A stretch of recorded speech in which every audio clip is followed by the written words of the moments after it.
मकर संक्रांति भारत का एक प्रमुख पर्व है जो न केवल धार्मिक दृष्टि से बल्कि वैज्ञानिक और प्राकृतिक दृष्टि से भी बहुत महत्वपूर्ण है। मकर संक्रांति क्यों मनाई जाती है? वैज्ञानिक और ज्योतिषीय कारणों के अनुसार इस दिन सूर्य धनु राशि से निकलकर मकर राशि में प्रवेश करता है। इसी संक्रमण के कारण इसे मकर संक्रांति कहा जाता है। इस दिन से सूर्य उत्तरायण हो जाते हैं, जिसका अर्थ है कि पृथ्वी के उत्तरी गोलार्ध में दिन लंबे और रातें छोटी होने लगती हैं। यह पर्व अंधकार से प्रकाश की ओर बढ़ने का प्रतीक है। पौराणिक कहानी, पिता और पुत्र का मिलन। मकर संक्रांति से जुड़ी कई कहानियां प्रचलित हैं, जिनमें से सबसे प्रमुख भगवान सूर्य और उनके पुत्र शनि देव की कहानी है। कथा के अनुसार पौराणिक ग्रंथों में बताया गया है कि सूर्य देव और उनके पुत्र शनि देव के बीच संबंध अच्छे नहीं थे। शनि देव का स्वभाव और उनकी दृष्टि सूर्य देव को पसंद नहीं थी, जिसके कारण सूर्य देव ने शनि देव को अपने से दूर कर दिया था।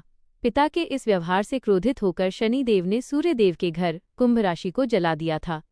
जब सूर्य देव को अपनी गलती का एहसास हुआ और उन्होंने देखा कि उनके पुत्र के पास रहने के लिए घर नहीं है, तो वे स्वयं शनि देव से मिलने उनके घर पहुंचे।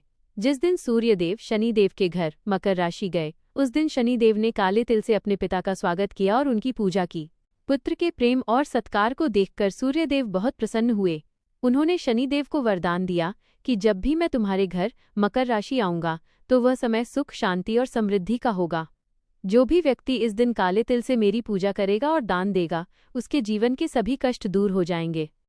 यही कारण है कि मकर संक्रांति पर तिल और गुड़ का विशेष महत्व है और इसे पिता पुत्र के प्रेमपूर्ण मिलन के रूप में भी मनाया जाता है। अन्य प्रमुख मान्यताएं। भीष्म पितामह। महाभारत काल में भीष्म पितामह ने अपनी मृत्यु के लिए सूर्य के उत्तरायण होने मकर संक्रांति का ही इंतजार किया था, क्योंकि माना जाता है कि उत्तरायण में प्राण त्यागने वाले को मोक्ष प्राप्त होता है।